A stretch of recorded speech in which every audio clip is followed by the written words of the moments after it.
원래 지난주까지 하나님의 나라 마지막 시간으로 하기로 했었는데요. 네. 갑자기 네. 오늘 1시간을 더 해야 될 것 같습니다. 네. 고린도 후서 5장 14절부터 17절까지를 본문으로 하고, 네, 그 중에서 17절 한 절 같이 먼저 읽도록 하겠습니다. 신약 성경 290쪽 또는 91쪽.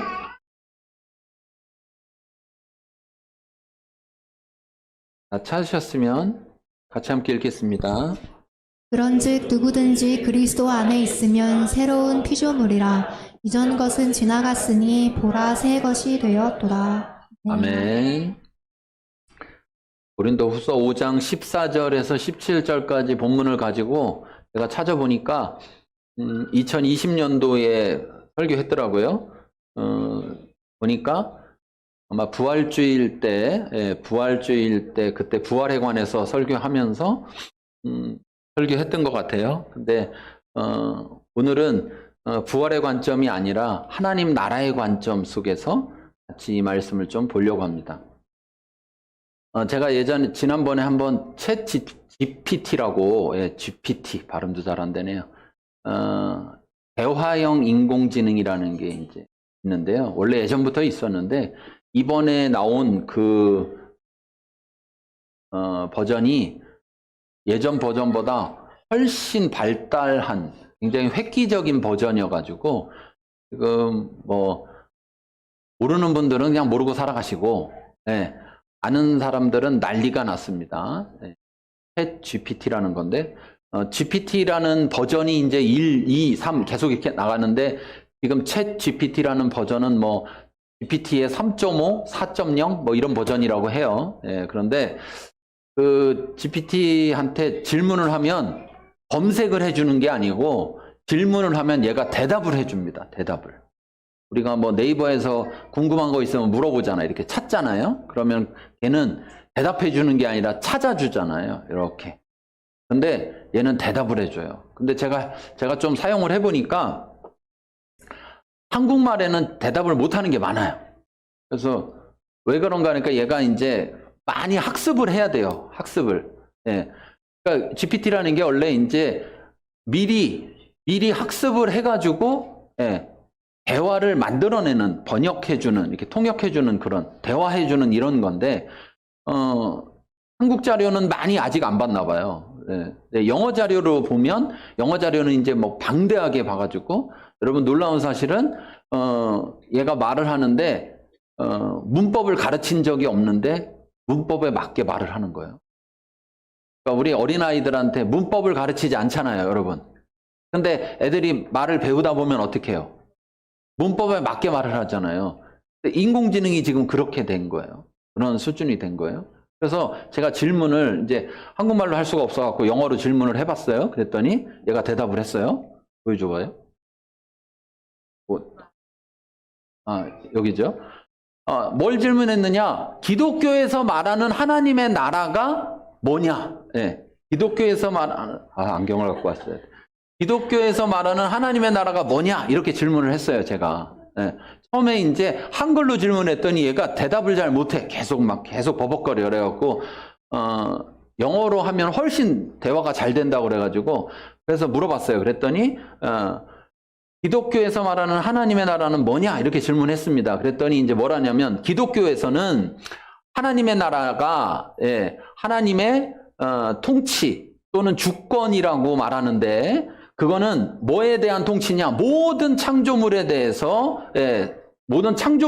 통치, 지금부터, 현재부터 미래까지, 현재부터 미래까지의 모든 창조물에 대한 하나님의 통치나 주권, 그것을 하나님의 나라라고 언급한다. 이렇게 말해요. 이렇게 똑똑하지 않아요? 우리 설교를 들었나? 그러면서 그것은, 하나님의 나라는 그것은 또한 어떻게 알려져 있느냐? 어떤 몇몇 성경 구절들에서는 하늘나라라고 알려져 있다. 이렇게 말해요. 하늘나라. 그 얘기도 했잖아요. 제가. 그렇죠? 자, 그 다음에 그리스도인의 신앙에 따르면 하나님의 나라는 물리적인 장소가 아니라 어떤 우리나라, 미국 이런 것처럼 어떤 물리적인 장소가 아니라 오히려 영적인 실제다. 영적인 실제. 근데 그 영적인 실제라는 건 뭐냐면 믿는 자들, 신자들의 마음 속에서 그리고 삶 속에서 경험되어질 수 있는 신자들이 마음속으로 또는 삶에서 경험할 수 있는 것이다. 이렇게 그런 영적인 실제다라고 말하고 있어요. 예수 그리스도는 가르치셨는데 어디에서 복음서에서 하나님의 나라에 대해서 가르치셨는데 어떻게 해요? 비유와 가르침을 가지고 통해서 뭐에 대한 하나님 나라의 본질과 그것이 도래에 대해서 묘사하기 위해 비유와 그리고 가르침을 사용해서 포괄적으로 광범위하게 가르치셨다. 예수님께서 이렇게 말하고 있습니다. 그러면서 하나님의 나라는 종종 연관되는데 뭐와 연관되느냐 하면 사랑, 그 다음에 정의, 평화, 그리고 의와 같은 그러한 개념과 연관되어진다. 이렇게 말합니다. 그리고 그 하나님의 나라는 또한 뭐냐? 하나님의 뜻이 완전히 이루어지고 또 모든 사람들이 하나님과 화목하고 또 서로 화목한 그러한 곳으로서, 그러한 장소로서 또는 그러한 왕국으로서 표현된다. 이렇게 말하고 있습니다. 그리고 그 다음 뭐예요? 그리스도인들은 그래서 하나님의 나라를 믿는데 하나님의 나라가 뭐라고 믿느냐면 예수 그리스도의 삶, 그리고 죽음, 그리고 부활로부터 하나님의 나라가 시작되었다. 그리고 그것은 완전해지는데 언제 완전해지느냐? 마지막 때에 예수 그리스도께서 새하늘과 새 땅을 세우기 위해서 오시는 그 마지막 때에 완성될 것이다. 이렇게 말합니다. 그러면서 그때까지 그동안에 그때까지 재림하실 때까지 그리스도인들은 어떤 삶을 살아야 되느냐? 뭘 추구해야 되냐면 하나님 나라의 가치가 반영되는 방식의 삶을 추구해야 된다. 그거예요. 하나님 나라의 가치가. 그리고 뭐예요? 그 다음에 나눠야 된다. 뭘? 하나님의 통치에 대해서, 하나님이 다스리심에 대한 좋은 소식을 다른 사람들에게 나눠야 한 것을 추구해야 된다. 대체로 거의 다 얘기했던 거잖아요. 그렇죠? 넘어가세요. 그래서 저걸 보다가 가만있어 봐. 쟤도 아는 사실을 그래서 그러다가 요거 하나는 좀 더 하나님 나라와 연관돼서 이야기해야 돼. 제가 원래 이제 안식월 갖기 전에 2주간 이번 주 다음 주 복음에 대해서 설교하려고 했는데 복음에 대한 설교를 막 준비하다가 그러다가 챗GPT하고 조금 대화 좀 나눠보려고 하다가 이렇게 갔는데 근데 사실 복음에 대한 설교를 할 때도 이 고린도 후서 본문을 가지고 많이 이야기합니다. 그런데 이거는 그냥 복음에 대한 메시지보다 하나님 나라의 메시지로 전해야 되겠다 이런 마음이 들어서 오늘 한 주 더 하게 됐습니다. 가장 중요한 것은 뭐냐? 오늘 제목처럼 제목 읽어볼까요? 네, 새로운 존재가 된 하나님의 백성. 여러분, 내가 하나님의 백성이라면 그것이 그냥 말로가 아니라 실제로 내가 하나님의 백성이라면 우리는 반드시 알아야 될 것이 있는데 그게 뭐냐면 내가 새로운 존재가 되었다는 것. 하율아, 내 말도 좀 들어봐. 새로운 존재가 되었다는 거예요. 옛날과 다른 존재. 옛날은 어떤 존재냐? 여기 오늘 말하는데 14절부터 보시면 15절에 보세요. 15절 같이 읽어보겠습니다.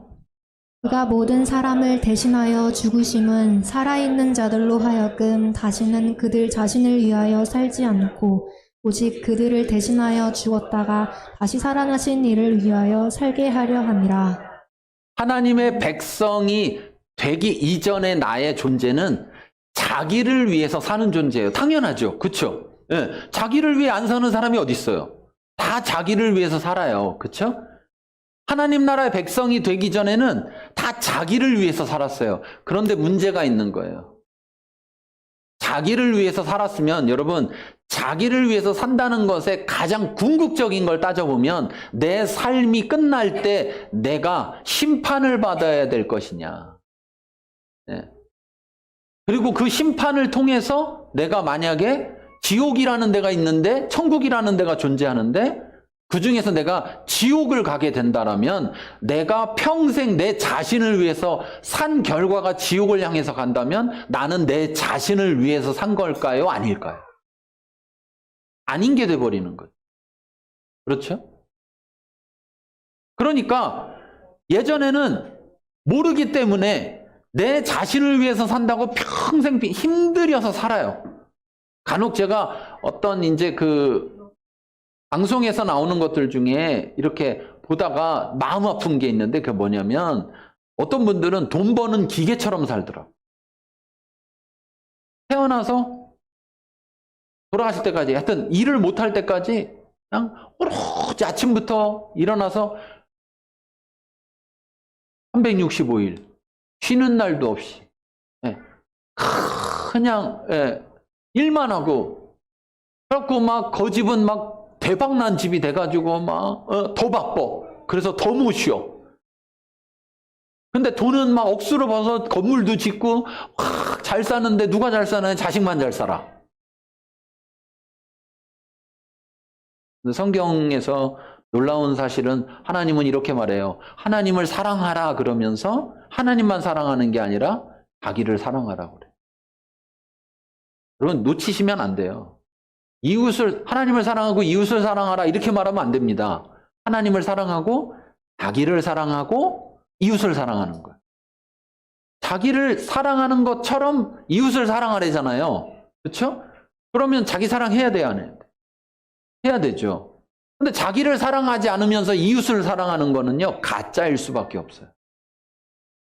네, 가짜일 수밖에 없다니까요. 왜냐하면 참된 사랑이 뭔지 모르고 하는 사랑이 된다. 그러니까 나는 만족이 될지 모르지만 그게 사랑이 아닐 수도 있다. 그래서 자기 사랑을 해야 되는데 자기를 위해서 산다는 게 뭡니까? 생각해보면 자기를 사랑해야 되는 거잖아요. 근데 자기를 돈 버는 기계처럼 대하고 자식만 잘 되면 돼. 아니에요.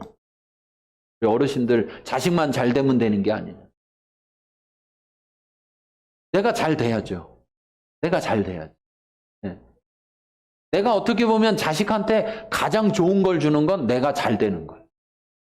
내가 잘 되는 것이 자식에게 가장 좋은 걸 주는 거예요. 다시 말하면 내가 천국에 들어가야 자식한테 가장 좋은 걸 주는 거예요. 그러면 어떻게 부모님 만나러 지옥으로 가요? 그러면 내가 지옥에 갔는데 내 자식도 지옥으로 오게 만든다? 그러면 내가 기쁠까요? 절대 기쁘지 않잖아요. 그러니까 우리가 자기 자신을 위해서 사는 존재로 살았는데 하나님 백성 되기 전에는 근데 알고 봤더니 자기 자신을 위해서 사는 것이 결과적으로는 자기 자신을 위해서 살지 못하더라는 거예요. 자기는 그런 마음으로 살아요. 분명히 그렇게 살아요. 그런데 결과적으로는 그렇지 못하더라. 그래서 하나님이 우리를 부르시는 거죠. 하나님의 백성으로 부르시는 거예요. 그 초청에 응한 사람들은 하나님 백성이 되는 거예요. 이건 여러분 얼마나 큰 은혜인지 알 수가 없어요.